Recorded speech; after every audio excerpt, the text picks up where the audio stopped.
The frozen water closed over Stella Vaughn's head like a coffin lid, stealing her breath and paralyzing her limbs as the current dragged her under the ice-choked river.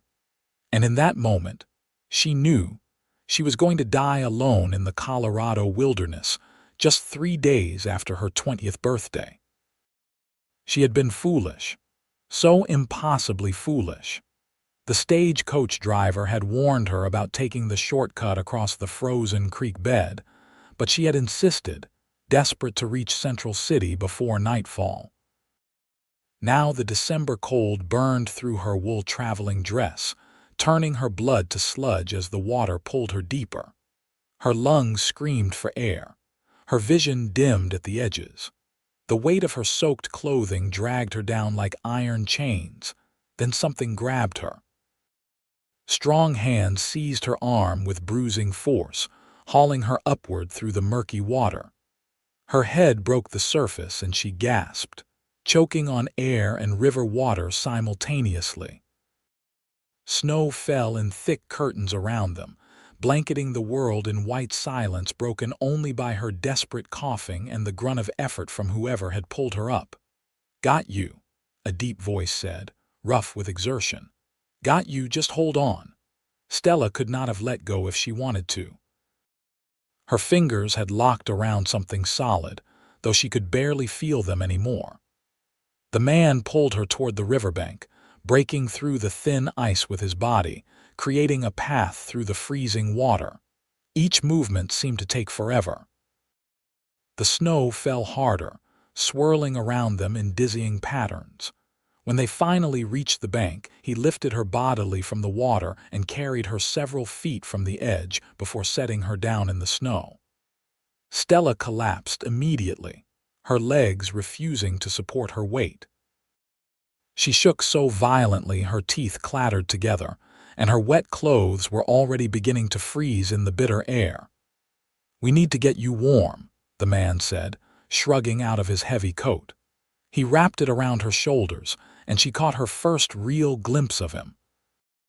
He was young, perhaps 24 or 25, with dark hair plastered to his forehead and ice already forming in his beard.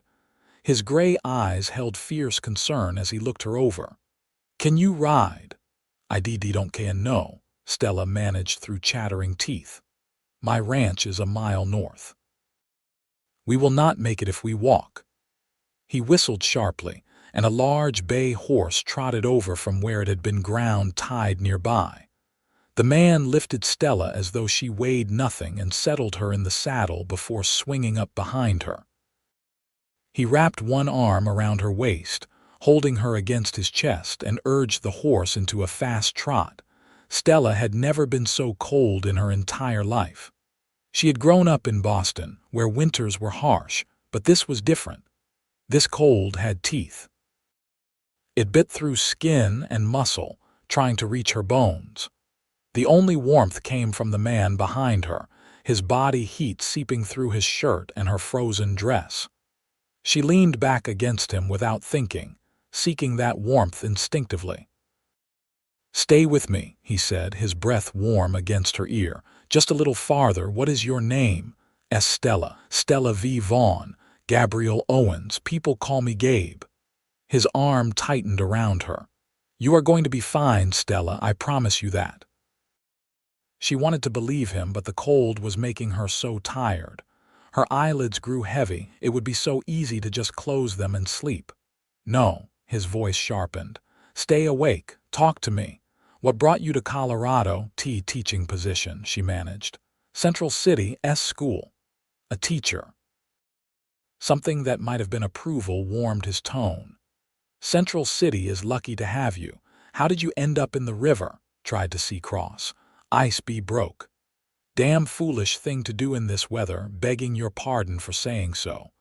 But his tone held no real censure, only worry. "That creek has claimed 3 lives this winter already. You are lucky I was checking my fence line." "Lucky?" "Yes. Impossibly, miraculously lucky. If he had not been there, if he had been 10 minutes earlier or later, she would be dead now." The realization made her shudder for reasons that had nothing to do with the cold. A building materialized through the falling snow. A ranch house, sturdy and well-built, with smoke rising from the chimney. A barn stood nearby, and she could see the dark shapes of cattle in a fenced pasture. Gabriel rode right up to the front door before dismounting and pulling Stella down from the saddle. Her legs buckled again, and he caught her, then simply lifted her into his arms and carried her inside. The warmth of the house hit her like a physical blow. Gabriel kicked the door shut behind them and carried her directly to the fireplace, where a healthy blaze crackled. He set her down on a chair near the hearth and immediately began pulling off her wet boots. "We need to get you out of these clothes," he said, and his ears reddened slightly. "I will find something dry for you to wear. Can you manage on your own, or do you need help?" Stella tried to work the buttons of her dress with numb fingers, but they would not cooperate. Frustration brought tears to her eyes. Gabriel saw her struggle and cleared his throat. "I am going to step into the next room and find you something to wear. When I come back, I will keep my eyes averted, but I need to make sure you get those wet things off before they freeze to you." "Understood," she nodded, too cold and miserable to feel embarrassment. He disappeared through a doorway and returned a moment later with what looked like men's clothing: thick wool trousers, a flannel shirt, and wool socks. He set them on a stool near the fire and turned his back. "Can you manage the buttons?" "No," she admitted, her voice small. He turned around, keeping his gaze fixed firmly on her face, and worked the buttons free with steady fingers. When her dress hung open, he turned away again. "Call me when you are ready."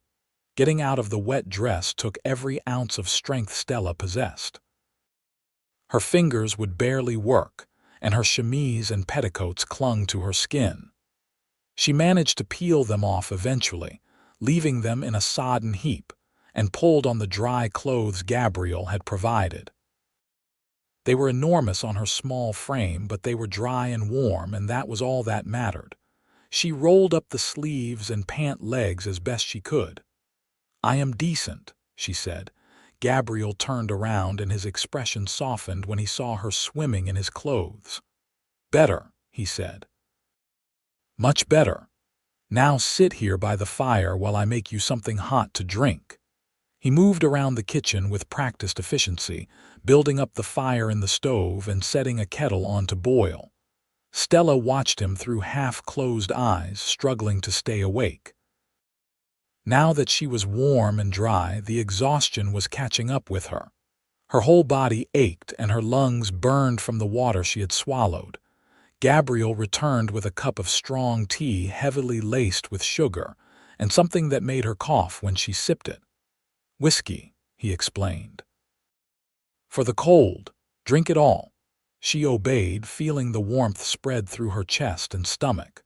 The shaking gradually subsided. Gabriel draped a thick blanket around her shoulders and knelt beside her chair, studying her face with those intense gray eyes. "Your color is coming back," he said.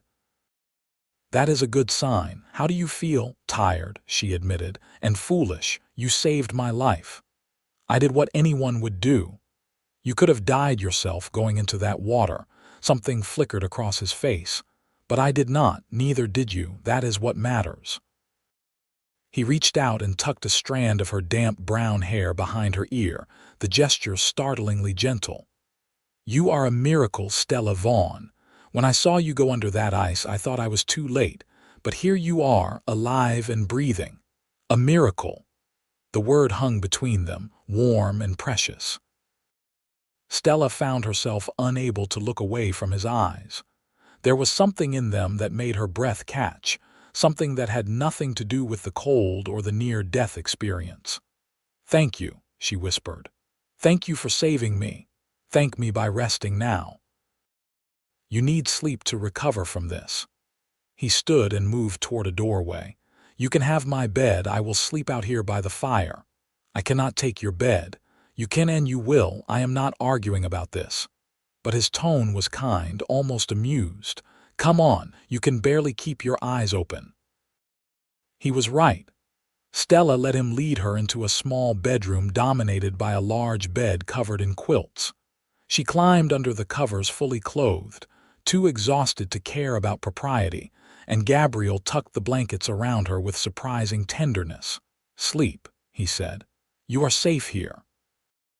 She wanted to say something else, to thank him again or ask him to stay, but sleep dragged her under before she could form the words. When Stella woke, pale winter sunlight filtered through the window. The storm had passed during the night, leaving the world blanketed in fresh snow. For a moment, she did not remember where she was. Then it all came rushing back. The ice breaking beneath her feet, the freezing water, Gabriel's strong hands pulling her to safety. She sat up slowly, testing her body. Everything ached, but she was alive. The clothes Gabriel had lent her were wrinkled from sleep, but still warm. She climbed out of bed and made her way to the main room, where she found him standing at the stove, cooking something that smelled wonderful. He turned when he heard her footsteps, and his face lit up with relief. "You are awake. How do you feel?" "Sore, but alive, thanks to you." She moved closer to the warmth of the stove. "What time is it?" "Nearly noon. You slept almost 14 hours.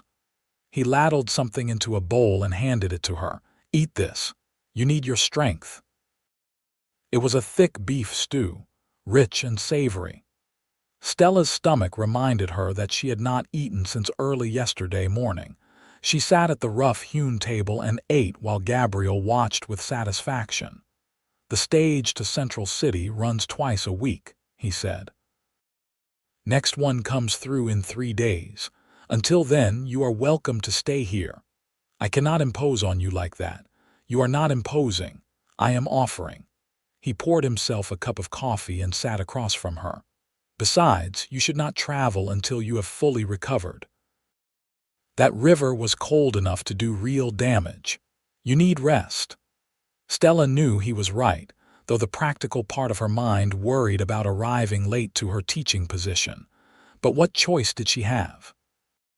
She had no horse, no transportation, and her belongings were presumably still on the stagecoach that had dropped her at the crossing point. "I will send word to the school explaining what happened," Gabriel said, as though reading her thoughts. "My neighbor is heading into town this afternoon. He can carry a message. You are very kind. I am practical." But his eyes were warm when he said it, and I find I do not mind the company. Over the next 3 days, Stella learned that Gabriel Owens was a man of few words but deep feeling. He had inherited his ranch from his father 2 years ago and worked it alone, raising cattle and horses in the harsh Colorado mountains. He was 25 years old, never married, and devoted to his land with a fierce pride that Stella found admirable. He was also, she discovered, surprisingly easy to talk to. On the first evening, they sat by the fire while snow fell outside, and she found herself telling him about her life in Boston, about her parents who had died of fever the previous winter, leaving her alone in the world, about her decision to head west, seeking a fresh start in a place where no one knew her as poor Stella, the orphan girl. "It takes courage to start over," Gabriel said, his gaze steady on her face. "Not many people have that kind of strength." "I did not feel very strong when I was going under that ice. But you fought. You did not give up. I could see it in your eyes when I pulled you out. You were fighting to live." He leaned forward, his expression intense. "That is strength, Stella. Real strength." She felt heat rise to her cheeks that had nothing to do with the fire. There was something about the way he looked at her, as though he could see past all her defenses to the person she truly was. It was unsettling and thrilling at the same time. On the second day, Gabriel took her outside to show her the ranch. The snow had stopped, and the world sparkled under a brilliant blue sky. Stella borrowed a pair of his boots, stuffing the toes with rags so they would fit, and followed him around the property. He showed her the barn where his horses lived, the cattle grazing in the snowy pasture, the hen house where chickens clucked and fussed. "It is not much," he said, "but it is mine. Every fence post, every building, every head of cattle. I built this with my own hands." The pride in his voice made Stella smile. "It is wonderful. You should be proud. Are you going to miss this when you move to town?" The question came out casual, but she sensed something beneath it, some deeper concern. "I think I might," she admitted. "It is so peaceful here, so quiet." "Central City is not exactly a bustling metropolis," Gabriel said with a slight smile, "but it is livelier than this. Do you ever get lonely out here by yourself?" He was quiet for a long moment, watching his cattle. "Sometimes," he said finally. "Especially in winter when the snow keeps me close to home. But I have my work and that keeps me busy." He glanced at her. "It has been nice, having someone to talk to." "It has been nice for me too," Stella said softly. Something passed between them in that moment, a current of understanding that needed no words.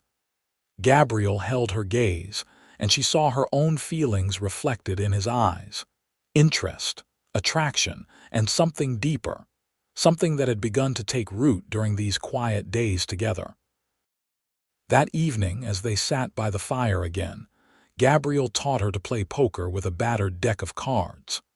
Stella had never gambled in her life, and she was terrible at it, but Gabriel was patient, explaining the rules and laughing when she made ridiculous bets. His laugh was a rare thing, deep and genuine, and Stella found herself trying to coax it out of him whenever possible. "You are a terrible card player," he said, grinning as he won yet another hand. "I never claimed to be good at it." "What are you good at then?" The question was playful, but his eyes were serious. "Teaching, reading, playing piano, though I have not touched one in months," she considered. "I make excellent apple pie, apple pie." Gabriel's expression turned wistful. "I have not had a good apple pie since my mother died." "If you have the ingredients, I could make you one." "Tomorrow," he said. "We will make one tomorrow." But when tomorrow came, the weather had turned again. Stella woke to the sound of wind howling around the house and the rattle of sleet against the windows. Gabriel was already up, standing at the window with a worried expression. "Storm is worse than I thought," he said when he saw her. "I need to check on the cattle, make sure they have access to the windbreak. Will you be all right here alone for an hour or so? Of course. Be careful." He bundled into his heavy coat and headed out into the storm. Stella watched through the window as he disappeared into the swirling white, a flutter of worry in her chest. She told herself it was natural to worry about someone who had saved her life, but she knew it was more than that. In just 3 days, Gabriel Owens had become important to her in a way she had not anticipated. She busied herself with making breakfast, then explored his small collection of books. She found a worn copy of Shakespeare's sonnets and was deep into reading when the door burst open. Gabriel stumbled inside, his face red with cold, and slammed the door against the wind. "Damn storm," he muttered, shaking snow from his coat. "Cattle are fine, but we are not going anywhere today. The road will be impassable." "The stage," Stella said, her heart sinking. "I am supposed to catch it today. It will not be running in this weather. They will wait until the storm passes." He hung his coat by the fire and turned to look at her, and something in his expression made her breath catch. "Stella, I need to say something." She set the book aside, her pulse quickening. "What is it?"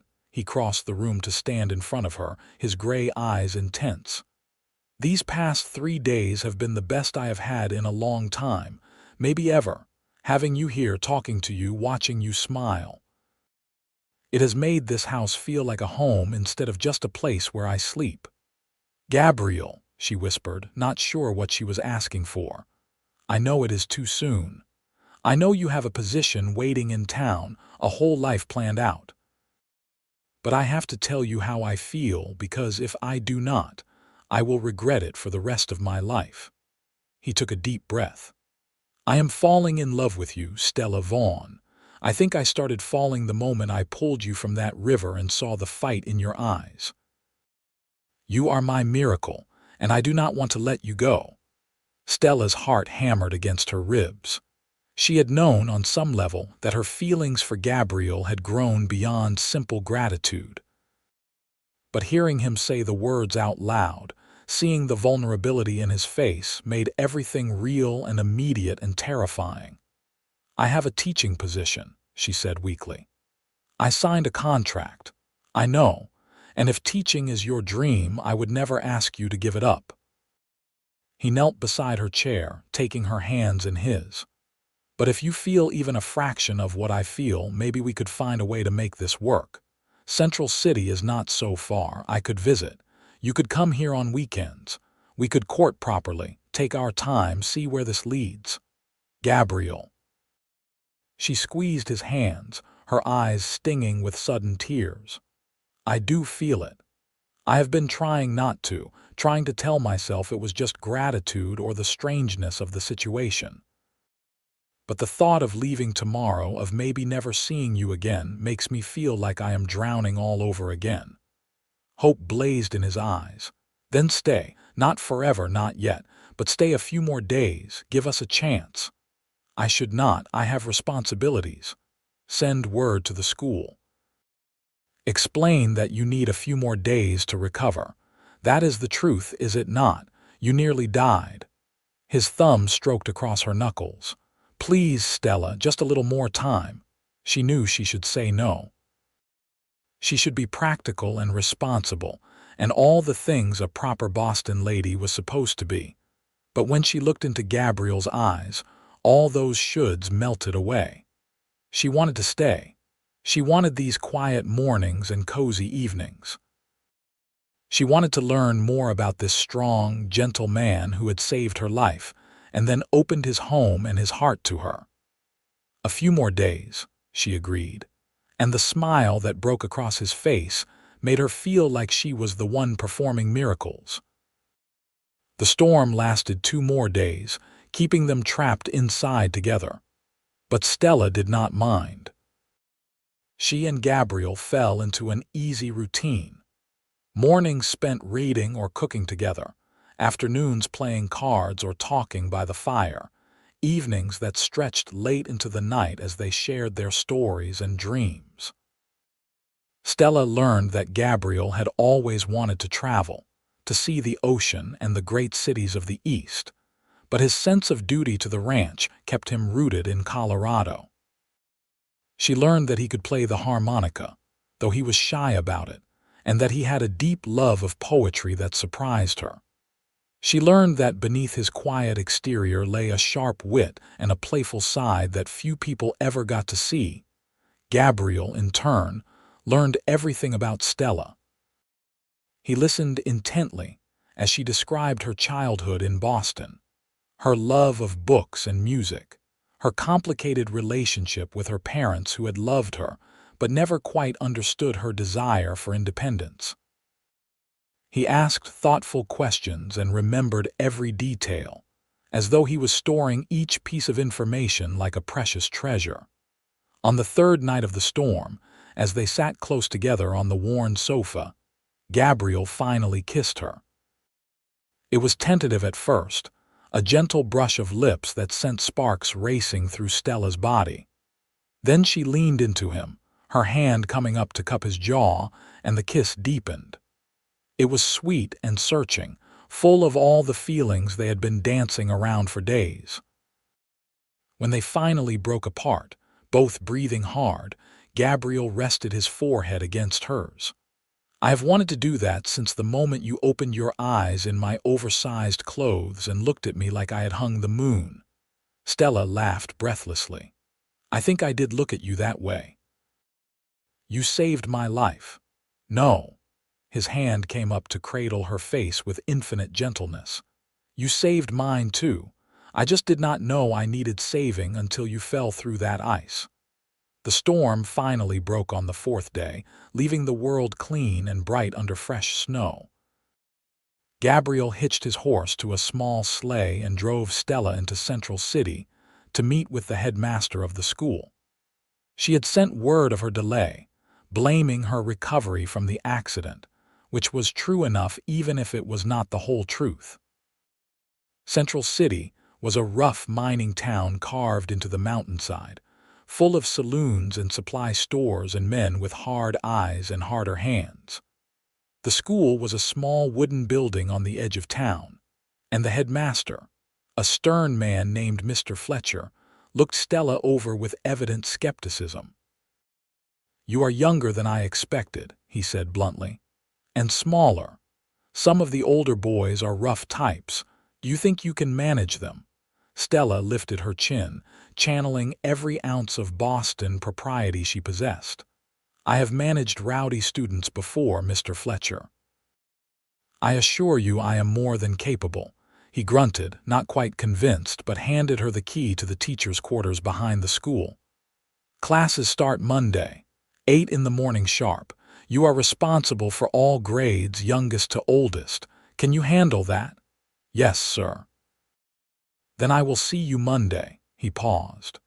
"There is a church social this Saturday evening at the town hall. Good opportunity to meet the families. I suggest you attend." Stella agreed, and she and Gabriel left the school. As they drove through town, she felt him tense beside her. She followed his gaze and saw a man watching them from the doorway of a saloon, his expression cold and calculating. "Who is that?" she asked quietly. "Trouble," Gabriel said shortly. "His name is Pike Daniels. He has been trying to buy my land for 2 years. I keep refusing, and he does not take rejection well." Something about the way Pike Daniels looked at them made Stella uneasy, but Gabriel urged the horse on, and soon they had left the town behind. The ride back to the ranch was quiet, both of them lost in their own thoughts. The reality of Stella's teaching position had put a damper on their happiness, reminding them that their time together was running out.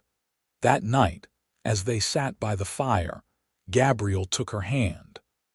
"Come to the church social with me on Saturday. I want everyone to know that we are courting." "Are we courting?" Stella asked, though her heart leaped at the words. "If you will have me, I know this is fast. I know we barely know each other, but I have never been more certain of anything in my life." He brought her hand to his lips, kissing her knuckles. "I want to court you properly, Stella. I want to see where this can go." "Yes," she said, the word tumbling out before she could second-guess herself. "Yes, I want that too." The church social on Saturday was a revelation. It seemed like the entire town had turned out for the event, eager for any excuse to socialize during the long winter. Stella wore her one good dress, which Gabriel had retrieved from the stagecoach depot, along with the rest of her belongings. It was a dark blue wool with modest trim, suitable for a schoolteacher, and Gabriel's eyes lit up when he saw her in it. "You look beautiful," he said simply, and the sincerity in his voice made her blush. The social was held in a large wooden hall decorated with pine boughs and ribbon. Tables groaned under the weight of food brought by the townswomen, and a small group of musicians played lively tunes in the corner. Stella was immediately surrounded by mothers eager to meet the new schoolteacher, peppering her with questions about her qualifications and methods.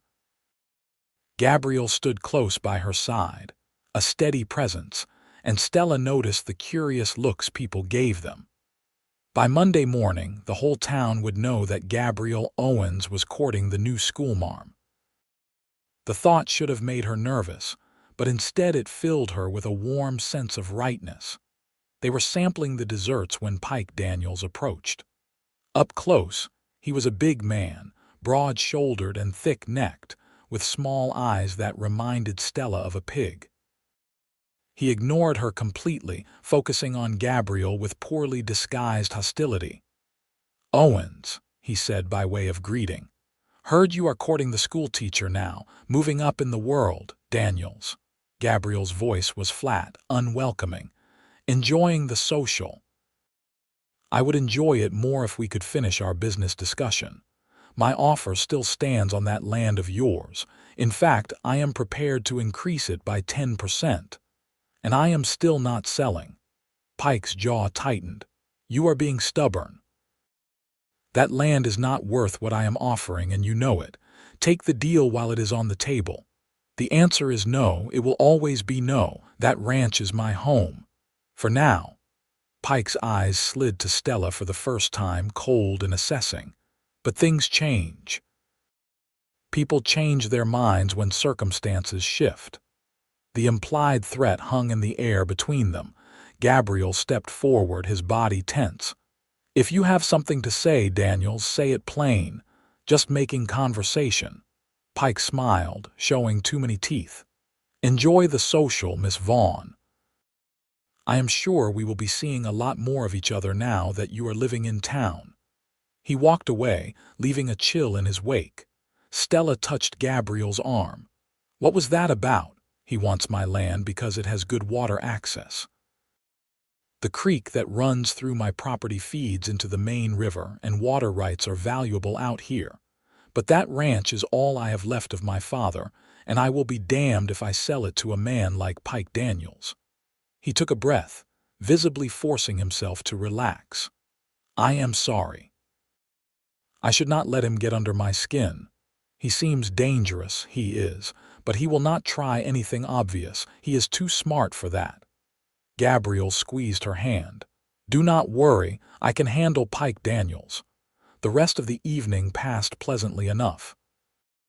Stella met dozens of people whose names she struggled to remember, and she danced with Gabriel to a waltz that left them both breathless and laughing.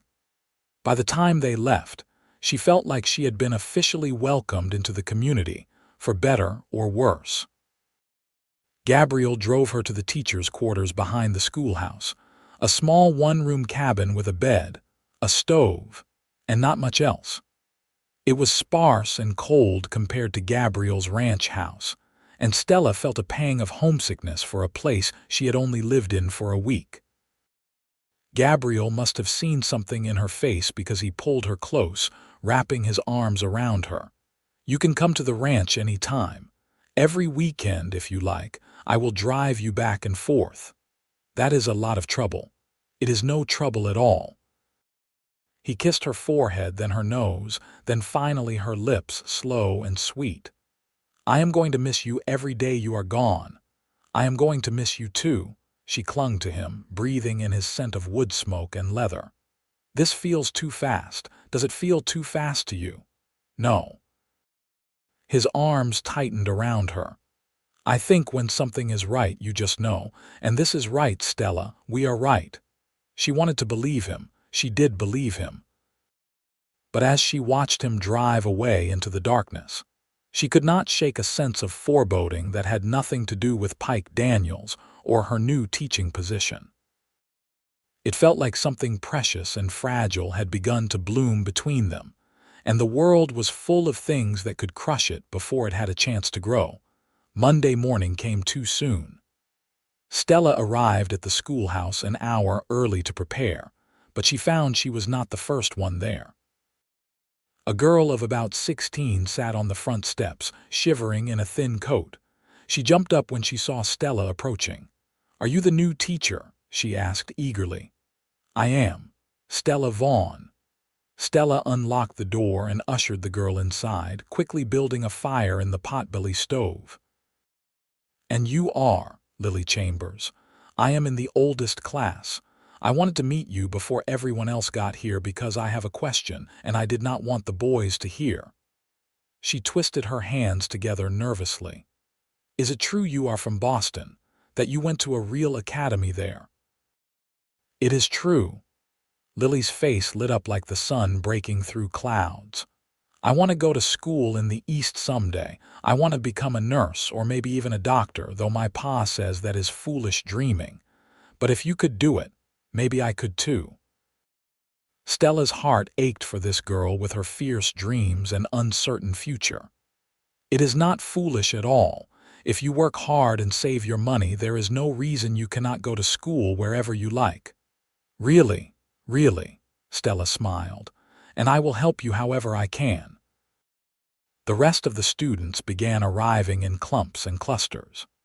Stella had 23 students in total, ranging from 6-year-olds just learning their letters to several boys of 17 or 18 who looked like they would rather be anywhere else. She could see the skepticism in their faces as they took in her small stature and youth, but she had dealt with skeptical students before. She started the day by introducing herself and laying out her expectations, making it clear that she would tolerate no nonsense, but that she was there to help anyone who genuinely wanted to learn. The younger children warmed to her quickly, but the older boys remained sullen and defiant. It all came to a head just before lunch when one of the oldest boys, a hulking youth named Tom, deliberately knocked his desk over with a loud crash. The other students froze, watching to see what she would do. Stella walked slowly to where Tom stood, her spine straight, her chin high. "Pick it up," she said quietly. "Make me." Tom crossed his arms, smirking. "I could do that. I could send you to Mr. Fletcher, who would no doubt paddle you in front of the whole school, or you could pick up the desk, apologize for disrupting class, and we can all move on with our day." "Your choice." Tom hesitated, clearly not expecting her calm response. The smirk faded from his face. "I did not mean nothing by it. Then picking up the desk should not be a problem." He held her gaze for another moment, then bent and righted the desk. "Sorry, Miss Vaughn." "Thank you, Tom." "Please sit down." The rest of the day went smoothly after that. Stella found that most of the students were genuinely eager to learn once they realized she was serious about teaching them. Even Tom paid attention during the afternoon lessons, though he still shot her occasional suspicious looks. By the time school let out at 3 o'clock, Stella was exhausted but pleased. It had been a good first day. She was tidying up the classroom when she heard a horse approach outside. Her heart leaped, hoping it was Gabriel, but when she looked out the window, she saw Pike Daniels dismounting. He knocked on the door with unnecessary force. Stella considered not answering, but she was the schoolteacher now, a public figure. She could not afford to be seen as rude or unfriendly, even to men she disliked. She opened the door but did not invite him inside. "Mr. Daniels, can I help you?" "Just wanted to stop by and welcome you to town properly." His smile did not reach his eyes. "See if you needed anything." "I am fine, thank you." "Good, good." He looked past her into the schoolroom. "Nice setup you got here. Must be lonely, though, living out here all by yourself." "A pretty young woman like you needs protection." The way he said it made Stella's skin crawl. "I am perfectly safe, thank you for your concern. Just saying, if you ever need anything, you let me know. I am a man of means in this town. I can make things happen." He leaned closer, and she could smell whiskey on his breath. "Might be wise to remember that, especially if you are planning on keeping company with Gabriel Owens. My personal life is none of your concern. Everything that happens in this town is my concern." The friendliness dropped from his voice like a mask. "You seem like a smart girl, smart enough to know that Owens is a nobody rancher with nothing to offer you. But me, I could set you up real nice, give you anything you wanted." Stella's temper flared. "I want you to leave. Now." "Now, do not be like that. Leave, or I will scream and half the town will come running. I wonder how that would look for your reputation, Mr. Daniels." Anger flashed in his eyes, but he stepped back. "You are making a mistake, Miss Vaughn, a big one. You will see that soon enough." He mounted his horse and rode away, leaving Stella shaking with anger and residual fear. She closed and locked the door, then sank into her desk chair, trying to calm her racing heart. Pike Daniels was more than just trouble.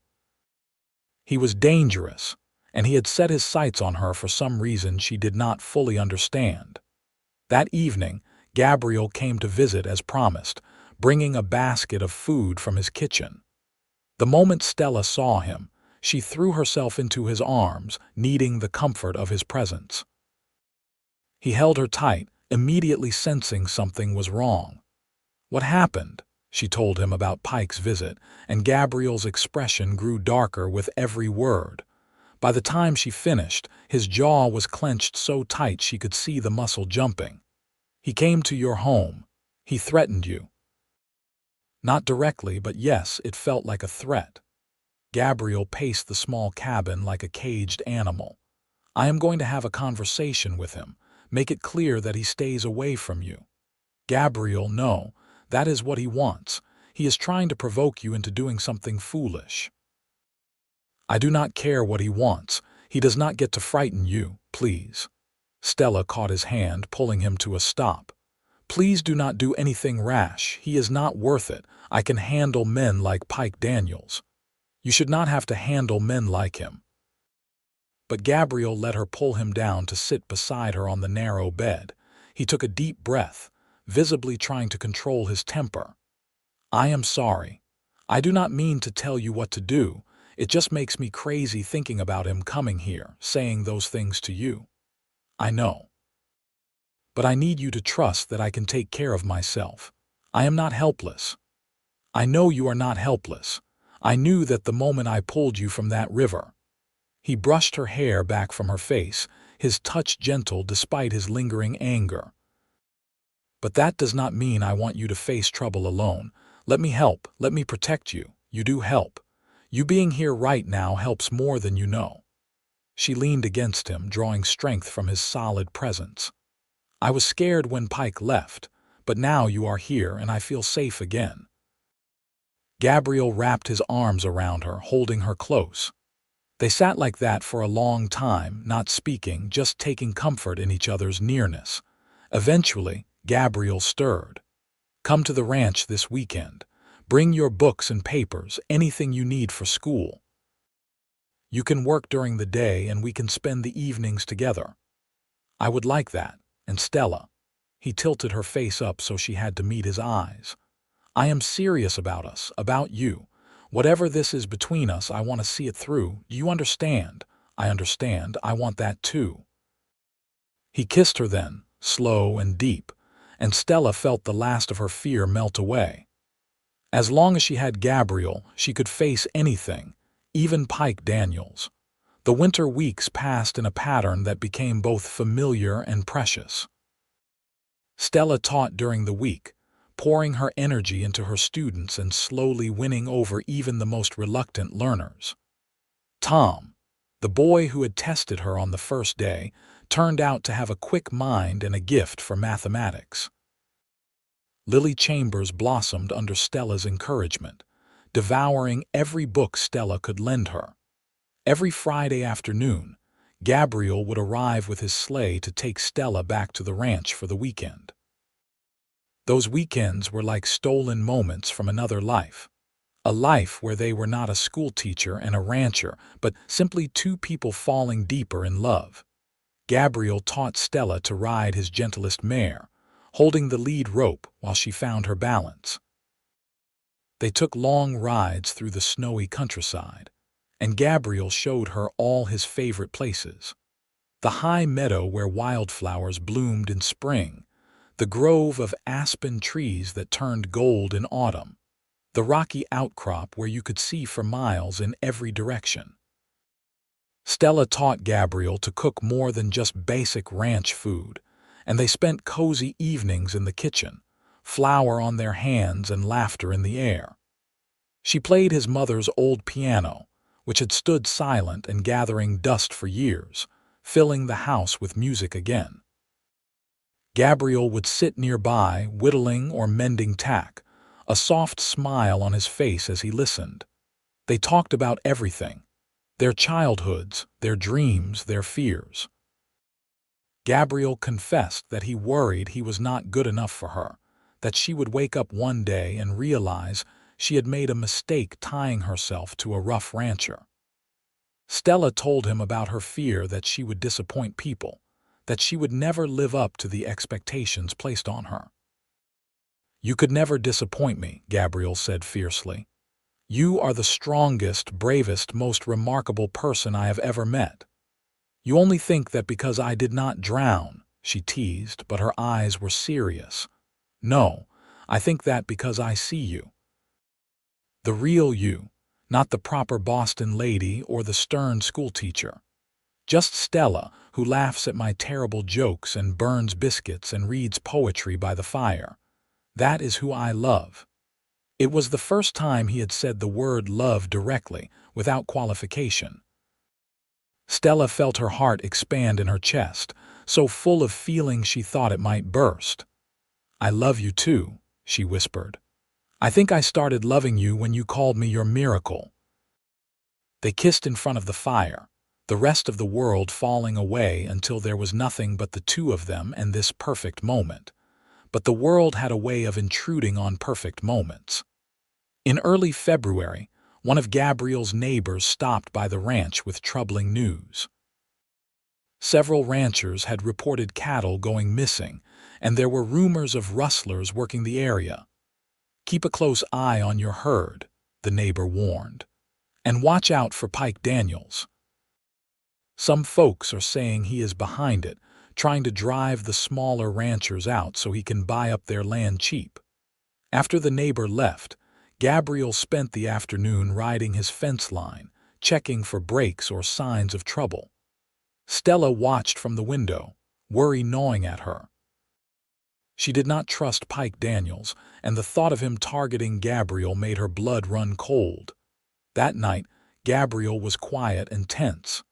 They sat by the fire, but he barely seemed to notice the book she was reading aloud. Finally, she set the book aside. "Talk to me. What are you thinking?" "That maybe you would be safer if you were not associated with me." The words came out flat, defeated. "If Pike is behind the rustling and he knows you are important to me, he might try to use you to get to me. So what are you saying? That we should stop seeing each other?" "No. God, no." Gabriel scrubbed his hands over his face. "I am saying I am scared. I am scared something is going to happen to you because of me, and I could not live with that." Stella moved to kneel in front of him, taking his hands in hers. "Listen to me. Pike Daniels does not get to dictate our lives. We do not make decisions based on what he might or might not do. We make decisions based on what we want, what is right for us. And what I want is you, all of you, including the risks that come with loving you. Stella, I mean it. I am not some delicate flower that needs to be protected from the world. I am a grown woman making my own choices. And I choose you, Gabriel Owens. I choose us." He pulled her up into his lap, holding her so tight she could barely breathe. "I do not deserve you. You absolutely do. And I will spend as long as it takes convincing you of that." They held each other as the fire burned low, and Stella sent up a silent prayer that they would get through whatever was coming. She had a bad feeling about the coming weeks, a sense that something was building toward an inevitable confrontation. Her instincts proved correct. The following week, one of the schoolchildren came to class with a black eye. When Stella asked what happened, the boy, whose name was Samuel, claimed he had fallen. But Lily Chambers pulled Stella aside at lunch with the real story. "Sam's father works for Pike Daniels," Lily whispered. "Pike has been putting pressure on all the smaller ranchers, trying to force them to sell. Sam's father refused, so Pike had some of his men rough him up. Sam tried to defend his pa and got hit for his trouble." Stella felt sick. "Does Mr. Fletcher know about this?" "Probably. But nobody will stand up to Pike. He has half the town in his pocket and the other half is too scared to cross him. This cannot continue. Someone has to do something." Lily gave her a sad look, older than her 16 years. "You are not from here, Miss Vaughn. You do not understand how things work. Pike Daniels gets what he wants always." But Stella could not accept that. That evening when Gabriel came to visit, she told him what she had learned. His face went hard. "It is worse than I thought. If he is willing to hurt a child, there is no telling what else he might do. We should go to the sheriff." The sheriff is on Pike's payroll, has been for years. Gabriel stood and paced the small cabin. We need proof, something solid that cannot be ignored or bought off. Then we will get proof. Stella stood as well, her jaw set with determination. Whatever it takes. Over the next 2 weeks, they quietly gathered information. Gabriel talked to the other ranchers, documenting the harassment and threats. Stella spoke with the townspeople, especially the women, who were often more willing to talk. A picture emerged of systematic intimidation and corruption, all leading back to Pike Daniels. They were preparing to take their evidence to the territorial marshal in Denver when everything fell apart. Stella was walking back to the schoolhouse one evening when 3 men stepped out of the shadows. She recognized 2 of them as men who worked for Pike. "Miss Vaughn," one of them said, his tone mockingly polite. "Mr. Daniels would like a word with you." "Then Mr. Daniels can come speak with me during daylight hours like a civilized person." "Afraid it cannot wait. Come along now and do not make a fuss." Stella opened her mouth to scream, but one of the men clamped a hand over her face. She bit down hard, tasting blood, and he swore viciously. They dragged her toward a waiting wagon despite her struggles. Terror flooded through her, but so did fury. She would not go quietly. She managed to break free for a moment, long enough to scream Gabriel's name at the top of her lungs. Then a fist connected with her temple, and the world went dark. When Stella woke, she was lying on a dirt floor in what appeared to be a storage room. Her head throbbed viciously, and when she reached up to touch her temple, her fingers came away bloody. She sat up slowly, fighting waves of dizziness, and took stock of her situation. The room was small and windowless, lit by a single lantern. The door was heavy wood, probably barred from the outside. She could hear voices in the distance but could not make out words. Fear tried to claw its way up her throat, but she forced it down. Panic would not help her now.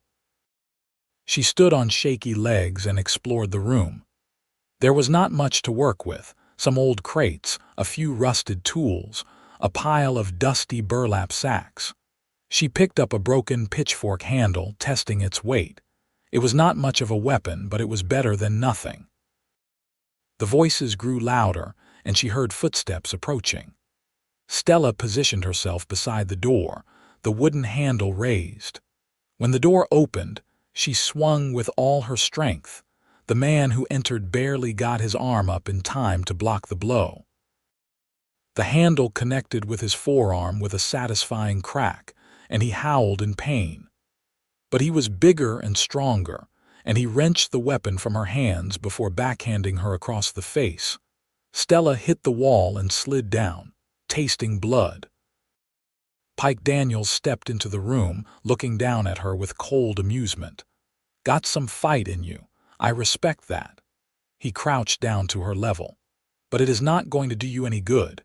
You are going to stay here until Gabriel Owens signs over his ranch to me. Once I have what I want, I will let you go. Gabriel will never agree to that. He will when I send him proof that I have you, and when I explain exactly what will happen to you if he does not cooperate." Pike's smile was ugly. "I would prefer not to hurt you, Miss Vaughn. You are a pretty thing, and I do not enjoy violence against women, but I will do what I have to do. The choice is your boyfriend's. You are despicable. I am practical. There is a difference." He stood and turned to leave. "Sit tight. This will all be over soon, one way or another." The door slammed shut, and Stella heard the bar drop into place. She was alone again, trapped, and Gabriel was walking into a trap. She had to find a way out. She spent the next few hours searching every inch of the room, looking for any weakness, any possible escape route. But Pike had chosen his prison well. The walls were solid, the door was barred, and the ceiling was too high to reach. She finally sank down on one of the crates, exhaustion and fear catching up with her. She must have dozed because she woke to the sound of gunfire. Her eyes flew open, her heart racing. More shots echoed through the building, along with shouting and the sounds of a fight. Then silence, heavy and terrifying. Footsteps approached the door, and Stella scrambled to her feet, searching for anything she could use as a weapon. But when the door swung open, it was Gabriel who stood there, wild-eyed and breathing hard. Blood stained his shirt, though she could not tell if it was his. "Stella." He crossed the room in 3 strides and pulled her into his arms. "Thank God, are you hurt?" "My head, but I am all right." "Gabriel Pike is being held by the marshal. We got him." He pulled back to look at her face, his expression anguished when he saw the bruises. "I am going to kill him for touching you." "No, you are not. You are going to let the law handle it." She touched his face, needing to convince herself he was real. "How did you find me?" "Tom, that student of yours. He saw Pike's men take you and ran to get me. We gathered some of the other ranchers and went to the marshal. Turns out there is a new marshal in town. One Pike did not have time to buy off. We raided Pike's warehouse and found the evidence we needed along with you." He kissed her forehead, her cheeks, her lips. "I thought I lost you. When Tom told me what happened, I thought my heart would stop." "I am here. I am safe." Stella clung to him, finally allowing herself to shake. "It is over." "It is over," he agreed. "Pike Daniels is going to jail for a long time. He will never threaten anyone again." The marshal, a competent man named Harrison, took Stella's statement and assured her that Pike would be prosecuted to the fullest extent of the law. Several of Pike's men had already turned on him, eager to save their own skins, and the case against him was solid. Gabriel took Stella back to his ranch, refusing to let her out of his sight. She spent the next 2 days recovering, her body healing from the ordeal. Gabriel was attentive to the point of being overbearing, bringing her tea and making her rest, checking on her every few minutes as though afraid she might disappear. On the 3rd day, Stella finally had enough of being coddled. She climbed out of bed, dressed in her borrowed clothes, and found Gabriel in the kitchen staring moodily into a cup of coffee. "We need to talk," she said. He looked up, concern immediately flooding his face. "Are you all right? Should you be out of bed?" "I am fine." "But we need to talk about what happens now." Gabriel set down his coffee cup slowly. "What do you mean?" "I mean that I have been thinking about everything that happened, everything we have been through, and I realized something." She took a deep breath, gathering her courage. "I do not want to spend my weekends here and my weeks in town. I do not want to be apart from you anymore." Hope and fear warred in his expression. "Stella, you love teaching." "I do, but I love you more." She crossed to him, taking his hands. "I can still teach. There are children on the neighboring ranches who need education. I could start a small school here, teach them a few days a week. It would not be the same as teaching in town, but it would still be meaningful work. You would give up your position for me. I would give it up for us. For the life we could build together."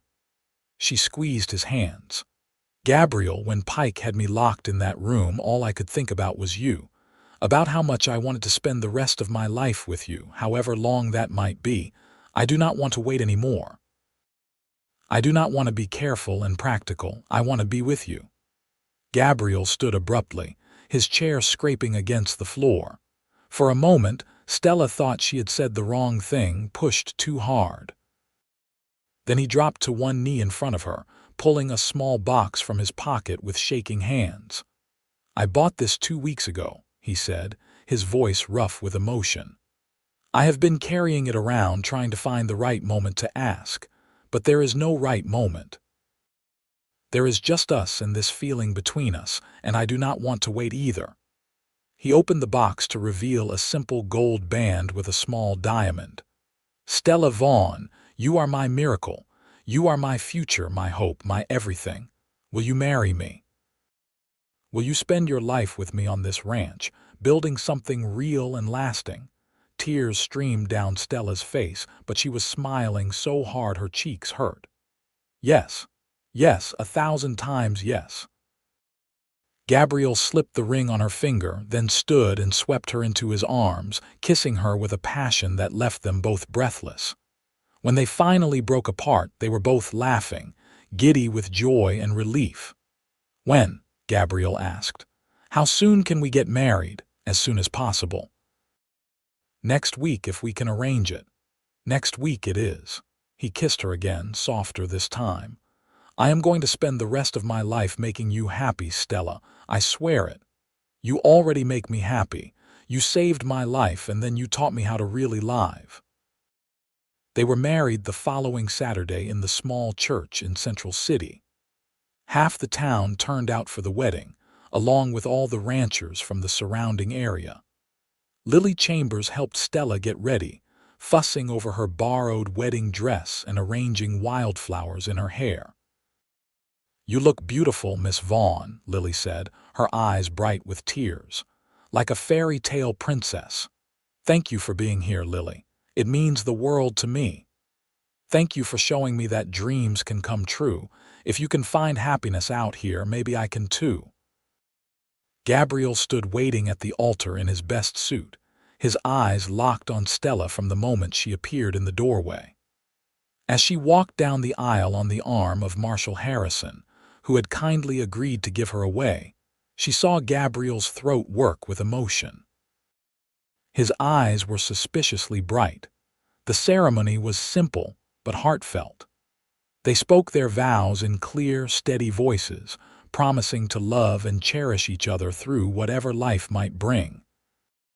When the preacher pronounced them husband and wife, Gabriel kissed Stella with such tenderness that several of the watching women began to cry.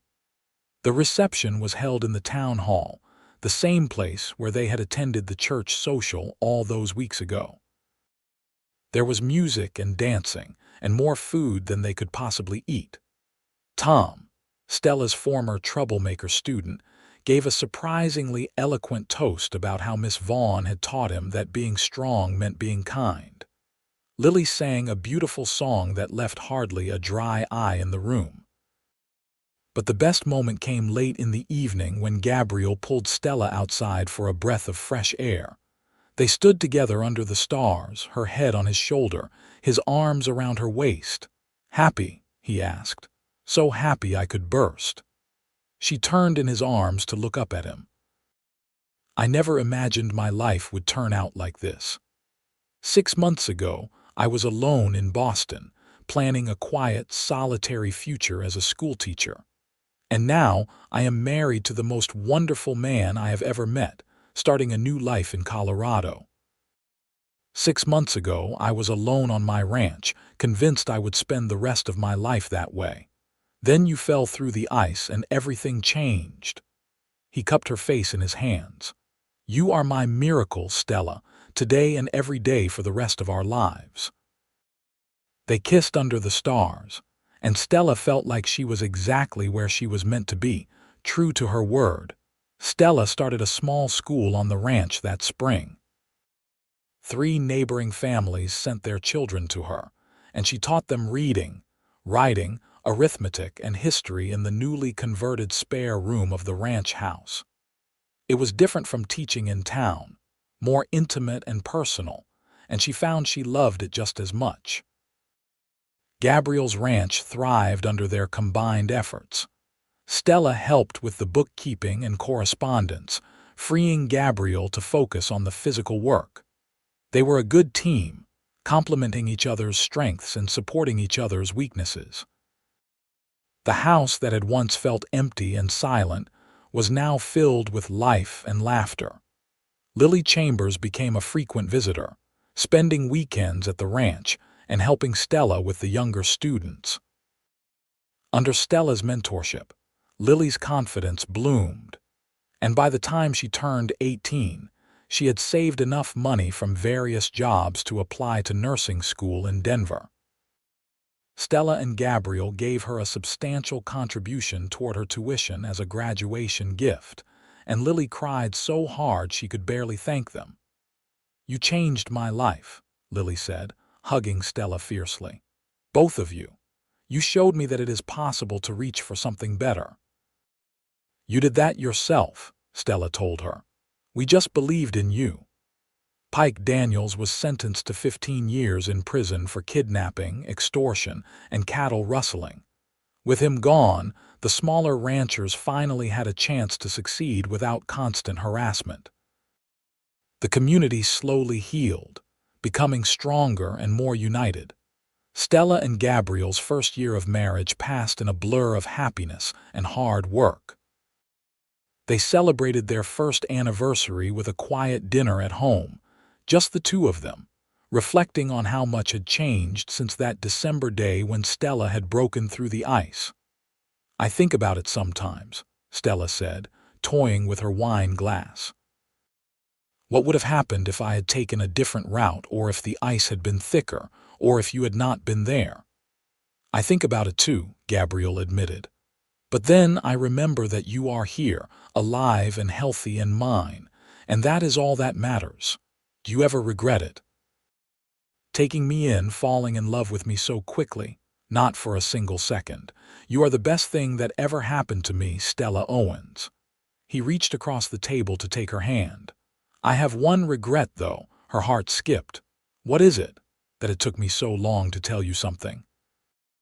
He paused, his thumb rubbing circles on her palm. I want a family with you. I want children running through this house, filling it with noise and chaos. I want to grow old watching you teach them everything you know. Is that something you want too? Stella's eyes filled with happy tears. I want that more than anything. I have wanted to tell you, but I was not sure if you were ready. I have been ready since the day I married you. That conversation marked the beginning of a new chapter in their lives. Stella stopped teaching temporarily when she became pregnant the following spring. Gabriel was beside himself with excitement and anxiety, fussing over her even more than he had when she was recovering from Pike's attack. I am pregnant, not made of glass, Stella reminded him for the 100th time as he tried to stop her from gathering eggs. I know, but what if you fall? What if something happens? Then you will be there to catch me. You always are. She kissed his worried face. I love that you care so much, but you need to trust that I know my own limits. Their son was born in late January, during a snowstorm remarkably similar to the one that had brought Stella to Colorado 2 years earlier. The labor was long and difficult, and there were moments when Gabriel feared he would lose her. But Stella was strong, and when the baby finally arrived, squalling and healthy, Gabriel wept with relief and joy. They named him Samuel, after Stella's father, and from the moment Gabriel held his son, he was completely smitten. The tiny baby with his shock of dark hair and gray eyes was the most perfect thing he had ever seen. He is beautiful, Stella said from the bed, exhausted but glowing. He looks just like you. He has your chin, Gabriel said, unable to take his eyes off his son. And your stubbornness, I am sure. Probably. She reached for Gabriel's hand. We made a miracle of our own. Gabriel looked at his wife, then at his son, and felt his heart overflow with gratitude for this life they had built together. We made a family, he said. That is the greatest miracle of all. As Samuel grew from a baby into a toddler, Gabriel and Stella's love deepened and matured. They navigated the challenges of parenthood together, supporting each other through sleepless nights and teething troubles, and the 1,000 small crises that came with raising a child. Samuel was a happy, adventurous boy who loved following his father around the ranch and sitting in his mother's lap while she read stories. When Samuel was 2, Stella became pregnant again. This time, she gave birth to a daughter they named Rose. Where Samuel was bold and fearless, Rose was gentle and thoughtful, with her mother's brown eyes and quiet determination. Gabriel built an addition onto the house to accommodate their growing family, adding 2 more bedrooms and a larger kitchen. Stella resumed teaching part-time when Rose was 6 months old, holding classes 3 days a week for the ranch children. She found that she could balance motherhood and teaching by involving her own children in the lessons, and Samuel and Rose both learned their letters early by osmosis. Years passed in a rhythm of seasons and growth. The ranch prospered, Gabriel's herd growing until he was one of the most successful ranchers in the area. Stella's school gained a reputation for excellence, and families came from farther away to enroll their children. Samuel and Rose grew into bright, capable young people who loved the ranch as much as their parents did. Lily returned from nursing school and opened a small clinic in Central City, becoming the first female doctor in the county. She married a kind lawyer named James, and she and Stella remained close friends for the rest of their lives. Tom, Stella's former student, became a teacher himself, taking over the Central City school and implementing many of the methods Stella had taught him. When Stella and Gabriel celebrated their 10th anniversary, they threw a large party at the ranch, inviting everyone who had touched their lives over the years.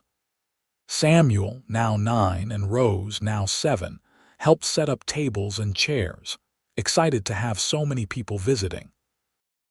That evening, after the guests had left and the children were asleep, Stella and Gabriel sat on their front porch watching the stars. 10 years, Stella marveled. It feels like yesterday that I fell through that ice. It feels like a lifetime ago, Gabriel countered. So much has changed since then. Do you remember what you called me, when you first pulled me from the water, my miracle? Gabriel pulled her closer, his arm around her shoulders. That has not changed. You are still my miracle every single day. You saved my life that day. But you gave me so much more than just life. You gave me a home, a family, a purpose. You gave me love. Stella rested her head against his shoulder. I am the luckiest woman in the world. I am the lucky one. I was just a lonely rancher before you came along. Now look at this life we have built. 2 beautiful children, a thriving ranch, a community that supports us. That is all because of you. It is because of us, Stella corrected. We did this together. They sat in comfortable silence, listening to the night sounds of the ranch. The soft lowing of cattle, the rustle of horses in the barn, the distant call of an owl. This land that had once been Gabriel's burden was now their shared joy, a place where they had put down roots and grown a life together. 20 years after Stella fell through the ice, she and Gabriel stood in the same spot where he had first pulled her from the frozen water. It was December again, the anniversary of the day that changed everything, and they had come here on a pilgrimage of sorts. The creek was frozen over, just as it had been that day, but a sturdy bridge now spanned the water. Gabriel had built it the year after they were married, determined that no one else would fall through the ice as Stella had done. I was so scared, Stella said, staring at the ice. I really thought I was going to die. But you did not. You fought and you survived and you let me love you. Gabriel took her hand, their fingers intertwining automatically after all these years. Everything good in my life started the day I pulled you from this water. Stella turned to look at him. At 45, Gabriel had silver threads in his beard and lines around his eyes, but he was still as handsome to her as he had been at 25. He was her rock, her partner, her greatest love. Everything good in my life started the day you called me your miracle, she said. They kissed there on the bridge, surrounded by snow and memory, 2 people who had found each other against all odds and built something lasting. Behind them, they could hear the voices of their children and grandchildren. Samuel had married and had 2 sons of his own, and he ran the ranch alongside Gabriel. Rose had followed in her mother's footsteps, becoming a teacher in Denver, though she visited often with her husband and infant daughter. The family gathered on the bridge, 3 generations brought together by the love story that started with an accident and a rescue. Gabriel's grandchildren clamored for the story they had heard a dozen times before, about how Grandma fell through the ice and Grandpa saved her. Gabriel and Stella looked at each other and smiled. They had told this story so many times, but it never got old.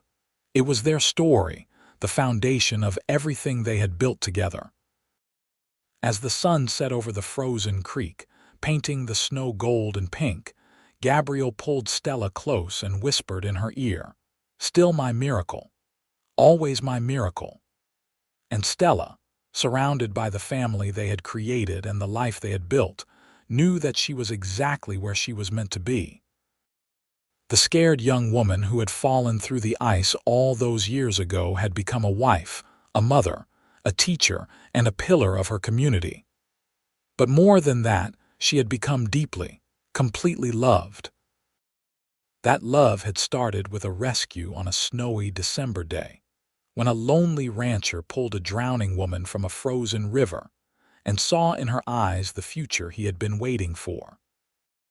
It had grown through trials and challenges, through joy and sorrow, through all the ordinary moments that made up a life.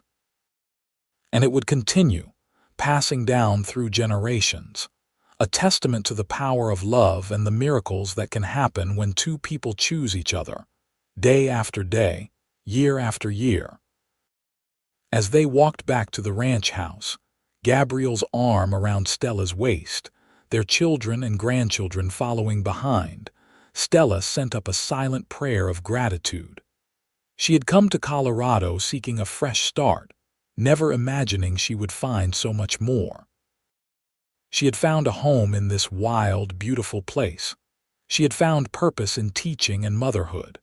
And most importantly, she had found Gabriel, her cowboy, her hero, her love. The snow began to fall again as they reached the house, soft flakes drifting down like blessings. Gabriel held the door open for his family, ushering them into the warmth and light. But before he followed them inside, he paused to look back at the land he loved, the life he had built, the woman who had made it all possible. "Thank you," he whispered to the falling snow, to fate, to whatever force had brought Stella Vaughn to his creek on that December day 20 years ago. "Thank you for my miracle." Then he stepped inside and closed the door, shutting out the cold, surrounded by the laughter and warmth of the family he and Stella had created. It was, he reflected, exactly the life he had always wanted but never dared to dream possible. And it had all started the moment he heard the ice crack and saw a young woman disappear beneath the frozen water. Some people spent their whole lives looking for their purpose, their passion, their person. Gabriel had found all three in one terrifying, miraculous moment. He had pulled Stella from the water, but in doing so, she had saved him right back. She had saved him from loneliness, from a half-lived life, from never knowing what it meant to truly, completely love another person. As he joined his family around the dinner table, Gabriel caught Stella's eye across the room. She smiled at him, that same smile that had captivated him from the beginning, and mouthed the words, "I love you." "I love you too," he mouthed back. "My miracle." And in that moment, surrounded by the evidence of their shared life and enduring love, Gabriel knew that he was the luckiest man alive. Not because fate had put him in the right place at the right time to save a drowning woman, but because that woman had chosen to love him back, to build a life with him, to make his lonely ranch house into a home filled with joy and purpose. The snow fell heavier outside, blanketing the ranch in white silence. But inside, there was warmth and light and love, enough to last a lifetime and beyond. And it all traced back to one December day, one broken patch of ice, one desperate rescue, and two people brave enough to recognize a miracle when they found it.